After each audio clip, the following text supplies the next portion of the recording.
Three idiot का जो message है कि बेटा टैलेंट पैदा करो, दुनिया तुम्हारे पीछे भागेगी। किसी भी पीरियड की सोसाइटी और इकोनॉमी अगर समझनी है, उस पीरियड की मूवी देख लीजिए। सिनेमा बड़ी अच्छी चीज है सर। बबलू ने एक बार हमको पेन मांगने पर नहीं दिया था, और सुनीता को मैंने प्रपोज किया, मुझसे बोली नहीं, और दिव्या ने मुझको क्लास में तमाचा मार दिया था। ये सब यहां चल रहा है। जब आप लगातार सिनेमा देखते रहेंगे तो आपकी जो सोचने की क्षमता है, कनेक्ट करने की क्षमता है, वो खत्म हो जाएगी। किसान की चुनौतियों को जानना है, इससे बढ़िया कोई मूवी नहीं है। लेकिन मूवी का दायरा बड़ा है, सिनेमा का दायरा बड़ा है, इसमें दिमाग नहीं लगाना होता।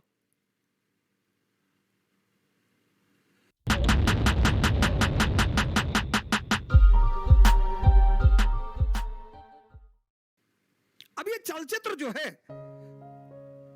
सिनेमा,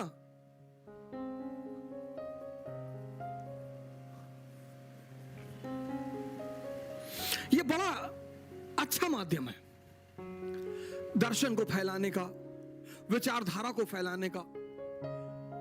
आप देखिए मदर इंडिया, अगर आपको भारत के किसान के बारे में जानना है, भारत की कृषि के बारे में जानना है, कृषि की चुनौतियों के बारे में जानना है, महाजनी व्यवस्था को जानना है, किसान की चुनौतियों को जानना है, इससे बढ़िया कोई मूवी नहीं है।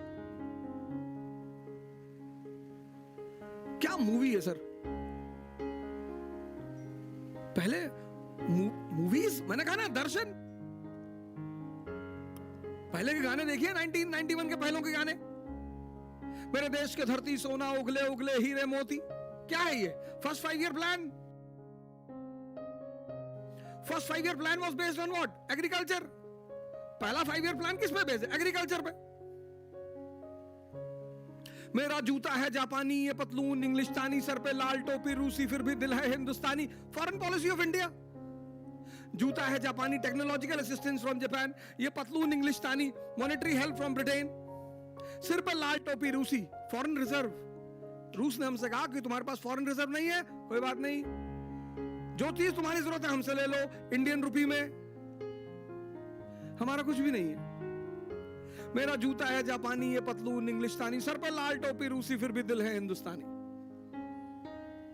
अपना कुछ भी नहीं है, दिल को छोड़ के।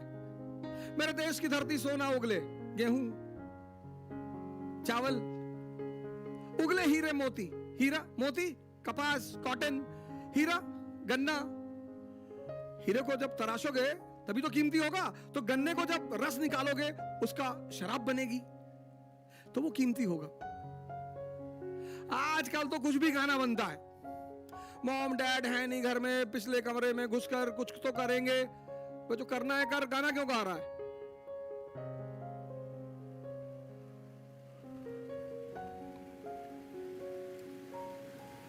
नमक हराम, राजेश खन्ना और अमिताभ बच्चन की मूवी आपने देखी होगी, नमक हराम। Workers union and it's challenges. Three idiot, जबरदस्त मूवी, जबरदस्त। में ये सब पॉजिटिव एस्पेक्ट रहा सिनेमा का, क्योंकि बड़ा प्रभाव है सिनेमा का। किताबें जिंदा दिमाग से बात करती हैं, किताबें सबके लिए नहीं है, लेकिन मूवी का दायरा बड़ा है, सिनेमा का दायरा बड़ा है, इसमें दिमाग नहीं लगाना होता। इसलिए मूवी, सिनेमा, आप अपने घर में बुजुर्ग लोगों से, अपने पिताजी से, अपने दादाजी, उनसे पूछेगा, 1970 के दशक में, 80 के दशक में सिनेमा देखने को एक सामाजिक बुराई मानी जाती थी। उसकी एक वजह है कि अगर आप ज्यादा सिनेमा देखेंगे तो ये सोचने देता नहीं, आपको सोचना कुछ है ही नहीं। तो जो लोग लगातार सिनेमा देखते रहेंगे, उनका दिमाग मर जाएगा, फिर वो किताब नहीं पढ़ पाएंगे। क्यों?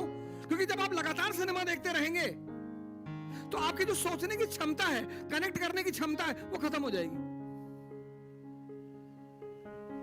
आपका दिमाग फिर सोचना नहीं चाहेगा। क्या यार, डॉक्यूमेंट्री देख लो, मूवी देख लो यार, पढ़ने की क्या जरूरत है? पढ़ने में दिमाग लगेगा। जब किताब पढ़ोगे ना तो पहली लाइन को दूसरी लाइन से जोड़ना पड़ेगा। एक पैराग्राफ पढ़ने के बाद सोचना पड़ेगा। आजकल के लड़के कैसे पढ़ते हैं? अंडरलाइन करके, पेंसिल उठा लिए, बस अंडरलाइन, अंदर चल रहा है, अंदर यहाँ अपना पुरानी गाथा चल रही है कि बबलू ने एक बार हमको पेन मांगने पर नहीं दिया था, और सुनीता को मैंने प्रपोज किया, मुझसे बोली नहीं, और दिव्या ने मुझको क्लास में तमाचा मार दिया था। ये सब यहाँ चल रहा है, वो अंडरलाइन कर रहे हैं। वो किताब चिल्ला चिल्ला के कह रही भाई साहब सुन लीजिए, बोले बाद में सुनेंगे, भैया नहीं बाद में सुनेंगे। आजकल का लड़का अंडरलाइन बहुत करता है क्योंकि उसमें सुविधा बहुत है। अंडरलाइन करने से एक बात फील होती है कि मैं पढ़ रहा हूं। बहुत लोगों को मैंने देखा पूरा किताब ही अंडरलाइन कर रखा है। एक साहब मेरे पास एनसीईआरटी लेकर आए, तो मैंने जब एनसीईआरटी खोली उसमें 3-4 कलर था। पहली बार ब्लू कलर से अंडरलाइन किया, फिर रेड कलर से, फिर ब्लैक कलर से। हमने कहा भाई सीमेंट ले आए होते। कहा क्यों? हमने कहा डाल देते इसके ऊपर। कोई चीज बुरी नहीं होती, लेकिन उसका मिसयूज खतरनाक हो सकता है। सिनेमा से पहली चीज इसलिए बचे, सिनेमा का जो पहला दुष्परिणाम है वो ये है कि अगर आप ज्यादातर सिनेमा देखेंगे, अगर आप बहुत सिनेमा देखेंगे, तो वो आपकी सोचने की क्षमता को मार देगा, आपके कनेक्टिविटी की क्षमता को मार देगा, क्योंकि उसमें कनेक्टिविटी करना ही नहीं। इसलिए लोगों को मूवी देखना बहुत अच्छा लगता है, दिमाग लगाना ही नहीं ना। गए चुपचाप एक डार्क रूम में बैठ गए, अब दिमाग लगाना ही नहीं। इसलिए आज का जो जनरेशन है, जहां सिनेमा का बड़ा प्रभाव है, वेब सीरीज का बड़ा प्रभाव है, उसकी सोचने की क्षमता बहुत कम हो गई है। इसलिए मैं आप सभी भाइयों बहनों से यह निवेदन करूंगा कि आप कृपा करके इससे थोड़ा दूरी बनाएं। सिनेमा बड़ी अच्छी चीज है सर। मैंने कहा ना, ये देखिए, ये देखिए, ये देखिए, इसका काम है समाज में संदेश को भेजना। देखिए मदर इंडिया, आप मूवी देखिए, किसानों की जो भी समस्या 1970s की आपको सब समझ में आ जाएगी। मनी लेंडर कौन था, जमींदार कौन था, किसान की कंडीशन कैसे थी। किसी भी पीरियड की सोसाइटी और इकोनॉमी अगर समझनी है, उस पीरियड की मूवी देख लीजिए। लेकिन 19th सेंचुरी से पहले मूवी थी नहीं, तो किताब। जैसे अगर आपको रशियन रेवोल्यूशन समझना है ना, रशियन रेवोल्यूशन, तो आप वो किताब पढ़िए, मदर।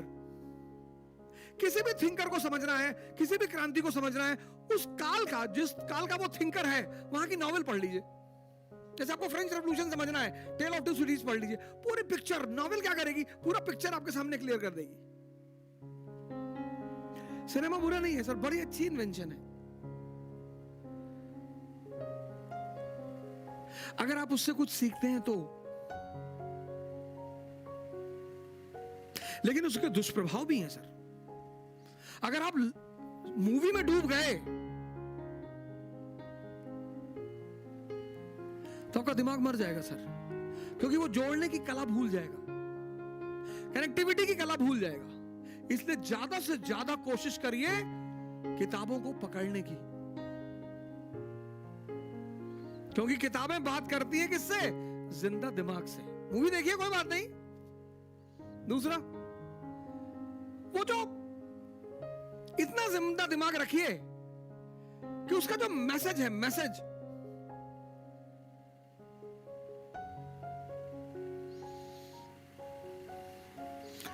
थ्री इडियट का जो मैसेज है कि बेटा टैलेंट पैदा करो, दुनिया तुम्हारे पीछे भागेगी।